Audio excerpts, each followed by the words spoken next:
Je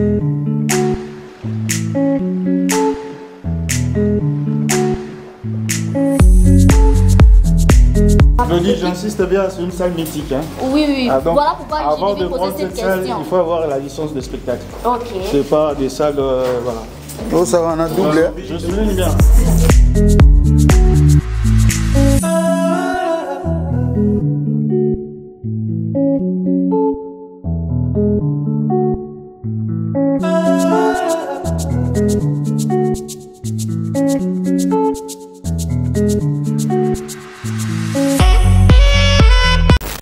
Na tour ya biso yango toujours bébé laté to lion ka bon. Merci beaucoup. Encore yo. On a qui dit la coste. Bah oui, soleil wanga bangi ti atali pena dit la coste na Maribel. Yepé lisusu malgré a te bi ke gamo pa roya fait rigola roya ba golo ba ozala déjà mon bangi te.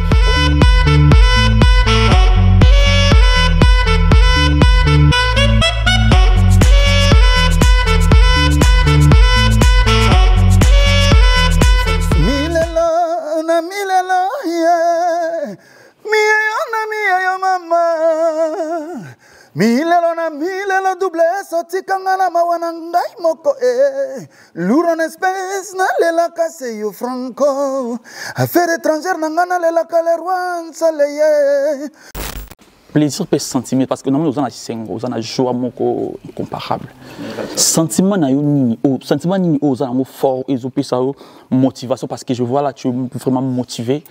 Sentiment ni motivation les autres parce que la première concert na yo obetana concert mon côté à Paris parce que Barimère est trop au niveau Kinshasa na Schengen rendez-vous été est-ce que era un rendez-vous ezali est-ce que un rendez-vous bo kende est-ce que un babor ekobima voilà pour yango ndezo sala ba nila so concert je te salue avant de vous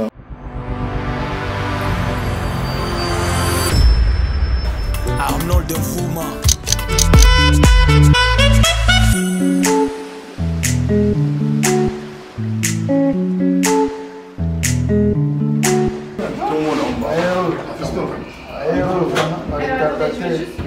Ça va, moi, vas-y, ouais.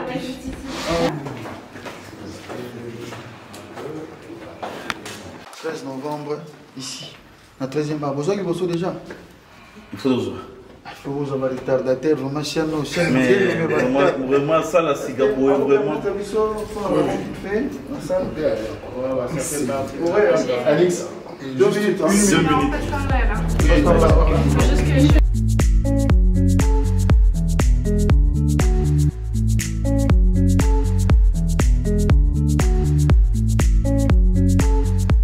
Là, nous sommes précisément à Paris, à la place d'Italie, là où le roi Soleil nous donne rendez-vous le 13 novembre 2025. Et aujourd'hui, nous sommes venus visiter cette magnifique salle. Roi Soleil, bonjour. Bonjour, maman. Boni. Nous avons ma télévision. Place au Mimi Bissou, oui, c'est la première fois, Naya. Nga pesa la première fois, mais ils appellent la première fois pour la communauté quoi. Ok. Pour tout ça l'événement l'impression ils ont donné tant au salon. Non seulement kitoko, l'impression dans les actes topé ça va bandeko ba royal le 13 novembre spectacle il y a kitoko. Parce que tout message na ba salle kako to yebi wana to ya découvrir pe oyo. Toza bandeko ya communauté ya liboso to ye awa.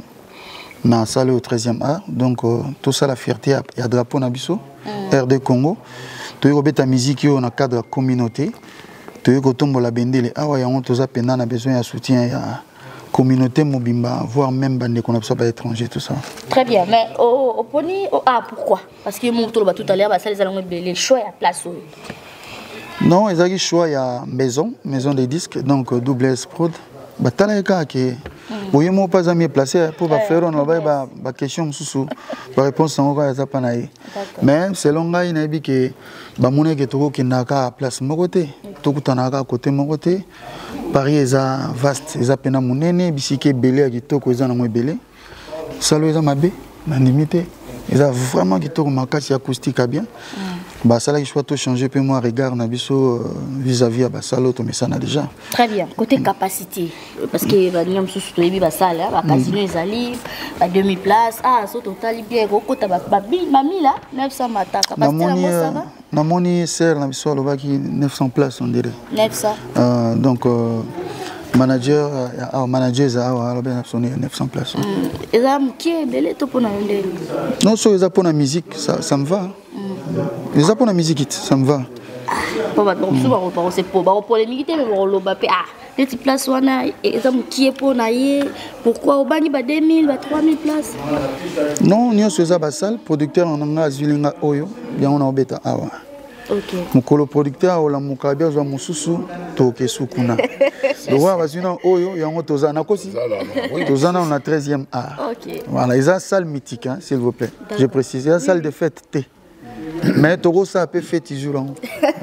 Très bien, ben invitation na yo relancer pas banane parce que novembre ça sous musique hein.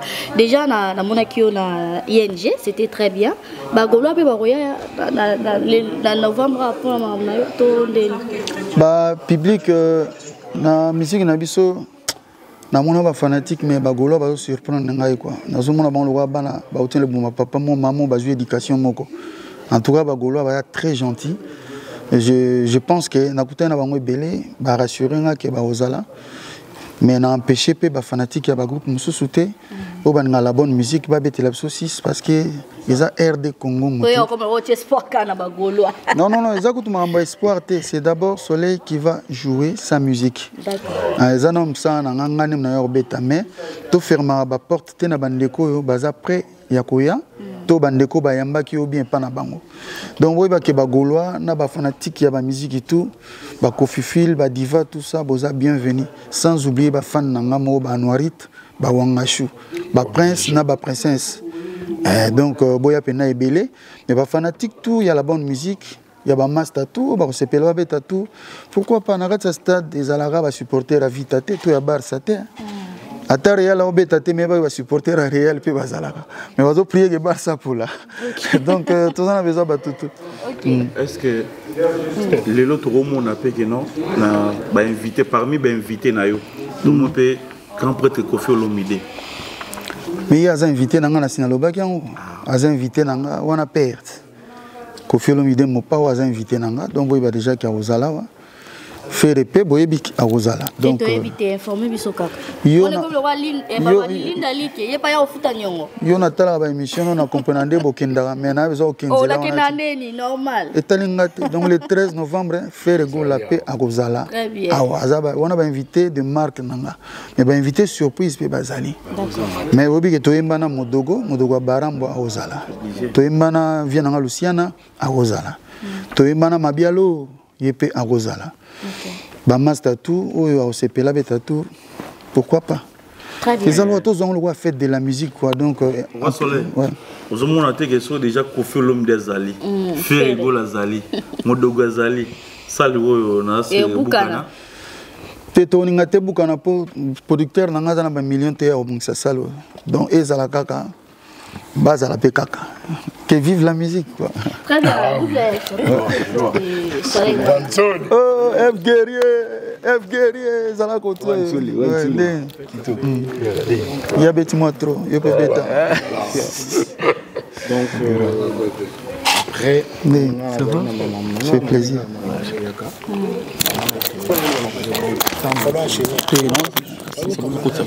Non, c'est zélo là. Je voyais avec son groupe bosser vraiment comme un fou.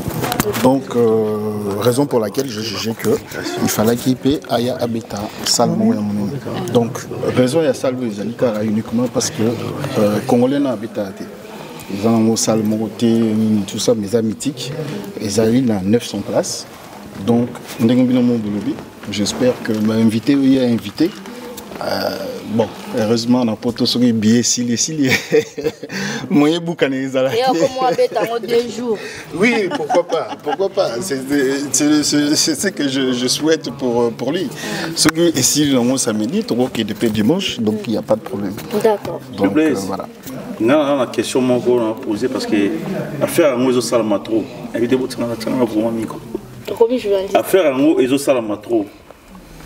Dans un monde qui biso ba Congolais toujours en retard ya kosomba ba billet et puis ba producteur bazo annulé so ba moni que non to komi pene ya événement batu ba fan ba sombité ou bien batu ba sombité bino ba producteur ozo annuler ba concert est-ce que surtout qu'il y a une procédure wana et ça met les pays soleil wana pour annuler concert? Non, mais le problème est culturel, c'est-à-dire que nous les Congolais aujourd'hui on n'a pas la culture d'acheter les billets bien avant. C'est-à-dire on attend, il y a beaucoup de problèmes au pays, je ne peux pas dire. Voilà, ma profession m'interdit de dire autre chose, mais il y a des gens qui veulent acheter les billets juste une semaine ou 2 jours avant. Même le même jour. Donc, ouais, voilà, même les mêmes jours. Et les salles de la France, je suis désolé de le dire, il y a d'autres salles, le jour même, ils ne vendent pas le billet. Il n'y a pas de vente des billets, il n'y a pas de guichet. Donc, pour Soleil, en tout cas, je suis très content parce que... Non, je suis très content parce que les billets se vendent bien. Pour le moment, on a dépassé, bon, je ne veux pas dire le nombre, mais bon, les billets, en tout cas, vous pouvez demander à Alix, qui est là, la représentatrice de 13e art. On a déjà dépassé plusieurs centaines de billets. Oui, mais c'est le producteur. Tout le monde ose produire Soleil Wanga. Pourquoi seulement choisir Soleil Wanga? Ils ont des musiciens belés, ils ont la République du Congo. Pourquoi choisir Soleil Wanga? J'ai déjà tout fait. Hein. Après, je sais pas, je peux pas citer tous les artistes que je produis. Les gens, ils savent, Double S Prod, je produis plusieurs musiciens. Et aujourd'hui, c'est le tour des Soleils. Je suis pas là pour citer les noms des musiciens que je produis, mais Batunio, Sobayebi, Double S Prod, ma musicienne à produire au Congo. Donc voilà, aujourd'hui, c'est le tour des Soleils. Acceptez que ce soit comme ça. Est-ce que vous avez assuré assurance dans les années parce que ceux qui produisent ils ont la assurance parce que vous êtes producteur, ils ont business, vous avez pour gagner, vous avez pour perdre. Est-ce que ils ont assuré au Penza au PC corps âme la production de Soleil Wanga? Vous avez bien vu à ING Arena ce qu'il a fait, l'artiste. Donc il a convaincu tout le monde. Mais on a qui concert, qui invité, qui production, qui invité. Voilà. Heureusement, vous avez souligné. Okay. Raison de plus, c'était, il était invité au concert de son collègue. Donc aujourd'hui, c'est son concert. Ouais. Donc les 5 minutes qu'il avait à ING Arena, là, il a au moins 4 heures du temps pour vous démontrer sa capacité. Donc, surtout comprendre bien le motivé, parce qu'il y a d'autres raisons de motivation, comprendre bien le motivé, ça, spectacle, où il est kaki, na concert, il y a fait. Parce que nous, la date était bien avant. Okay. Non, pas du tout. Okay. C'est les talents de l'artiste. Okay. L'artiste, il est talentueux. Je trouve que c'était un peu injuste que le producteur aille pas dans ce sens. Donc, moi, je suis un producteur. Voilà, je produis beaucoup de musiciens, comme je vous ai dit tout à l'heure. Je ne peux pas les énumérer ici, mais je trouvais injuste pourquoi on ne peut pas produire Soleil Wanga dans une salle mythique comme 13e art. Vous voyez la salle. Pourquoi c'est le choix de cette salle ici? Parce que la salle est belle. La salle danse est belle. La salle est dans le sens que non, New Arena parce que tour il y a. C'est pas fini. OK. On commence là. Après on va aller plus loin. Merci beaucoup. Double S. Juste assurance ligne oyo population azana ngwa vers yo pour un concert oyo il y a assurance ligne occupée sur la population pour un concert oyo Soleil Wanga. Population, je n'ai pas trop compris. Invité, oui. Ah, d'accord. Donc l'assurance c'est qu'on va bien faire la promotion. Oh, ouais. L'artiste il va aller la semaine prochaine à Kinshasa. Il va faire la promotion au niveau de Kinshasa. Okay. Et puis nous, la maison de production, voilà, on n'est pas là pour bomber les torses. Okay. Mais on a déjà fait voyager plusieurs groupes. Les gens ils savent. Et je vous rassure aujourd'hui que Soleil Wanga, avec tout son groupe, ils auront les visas sans problème. Ok, merci beaucoup. Ok, double la question par rapport à l'artiste, nous avons invité des marques, tout le monde déjà salué les japonais, donc au niveau il y a capacité. Mais du coup, on a tiré une question par rapport à la maison de production. Parce que Rimer est trop au niveau Kinshasa na Schengen rendez-vous. Est-ce que un rendez-vous est allé? est-ce que yango rendez-vous bo kende, est-ce que yango babor ekobima. Voilà pour yango ndezo sala banilation concert. Je te salue avant de vous au soir de Blaise Prod. Donc na sala ba makutu na ba corona. Na website coronavirus na ina beng sabatu. Il y a pas photo. Très bien, ok, je ne me pas que tout cabana. C'est bon pour les questions. Oui. Au point à nos de nenga lobby.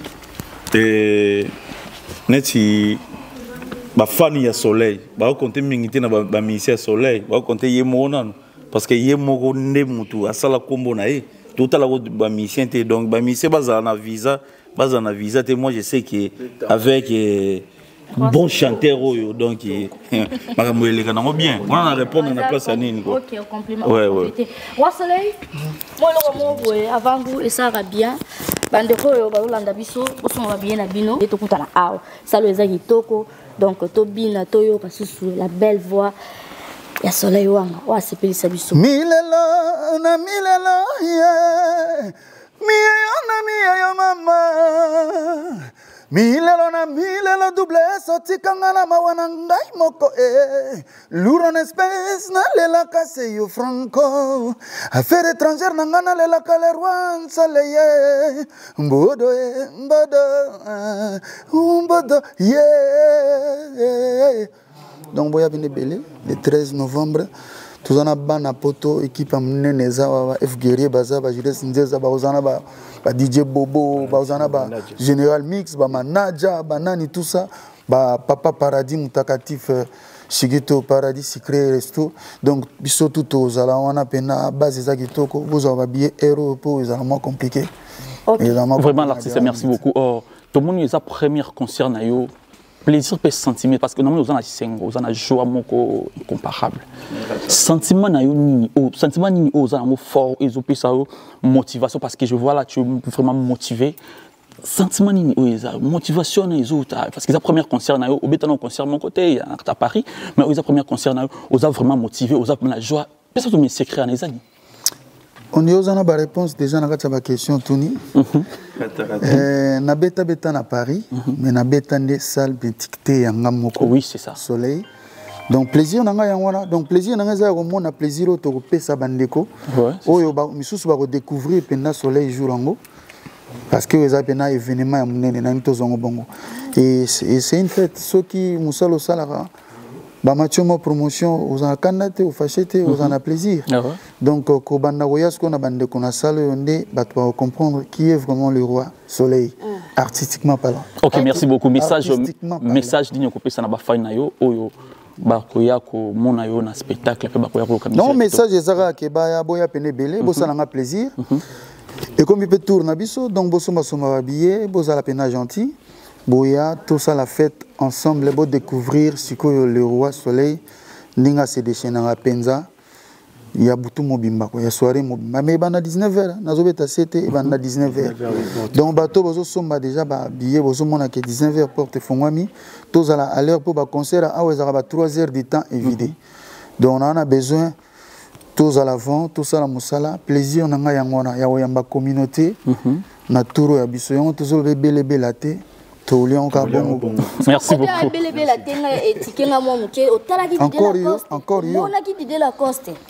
Bah oui, soleil wanga bangité atali pena dit la coste na Maribel. Yepé lisusu malgré a te bi que grand pas roya faire gola roya bagolo ba ozala déjà mo bangité o promettre biso bato bazalata sukaka kuna liboso to kozwa musique to ndenge ni po bakambo to mona ki pas dit la coste tilelo bato belé ba oba. Nani bo respecter Didier Lacoste as artiste bo to manquer respect so tuni opesinga penga na bano répondre la zone sika muke to manquer de respect so lo balisusu 600 nano teloba ana bandi kokata te nana posa bo respecter ba artiste ya Congo ya RDC et yaka bisote mutu tamsu barate ezalaka babikolo tout barate ezalaka bisom tote ka bendele na biso Didier Lacoste il est à encourager parce que il a osé balobaka mwana po ba kotambola angulumaka après akomotele makoya tele makoyi az artiste mne na mboka na biso ezala ye ezala misusu boy ba respecter biso bino ndembo ko vendre biso na sisi na noté piaka ya artiste musicien faut la paix producteur ndenge à perdre yo koyela ngona ba sentiment boyete ba elenge belé bozo sepela. En vérité comme sentiment. Té au moni ba réseaux sociaux ne bino bosalela yango. C'est bien bon, mais boye ba ke cop na yo obino bosala boy. So ba buki o caméra o kolela. Donc Didier Lacoste baza artiste ya encourager ya féliciter pe na bi ya obeta lisusu e ko simba kaka. Mambo ezala tam susu organisation tam susu ba mélomane ba compagnie était il faut ya mon nazo insister na 19h donc ça communication. Donc koto biso tona ba guerrier bango ba simi communication ya bana poto ya koto yo. Donc nga penda na ga fier soki na moni artiste congolais moko azo oser. D'accord. Donc batuto bo mona ga lelo danger baza pe na ba kwak na bango. Ils sont en plein succès à sali pe mpiaka izalaka. Orchestre tout ya munene bo mona na bien tout sans exception. Basala ba maman na ba mpiaka pendant que ba na succès. Donc tout peut arriver mais l'essentiel c'est faut avoir un nerf solide, faut avoir un mental d'acier et puis il faut qu'on travaille qu'on continue le boulot. Et mes salutations à tous les artistes congolais. Oh bah ça me semble bien. D'accord. Ah bien que ça la terre au banc après ça. T'es causé la marambona ah ouais. Marambona ah causé la ngote. Très bien double instant aussi ça mais non bah le bilanga bah ça les a vraiment approprié na ba concerter. Au théâtre de gymnase, au théâtre boyébé. Yo zone si sous na ba ça la boyé. Qu'est-ce qu'on peut dire? Non, rien du tout. Donc là bah ça là il y a théâtre spectacle. Namboka oyo, zela double zela na. Namboka zela no namboka oyo. Namboka oya mikanda. Oya poto ya mikanda sali za la propriété en plein Paris ndela tikian tam ndela yona que tuna question soleil wanga ya tuna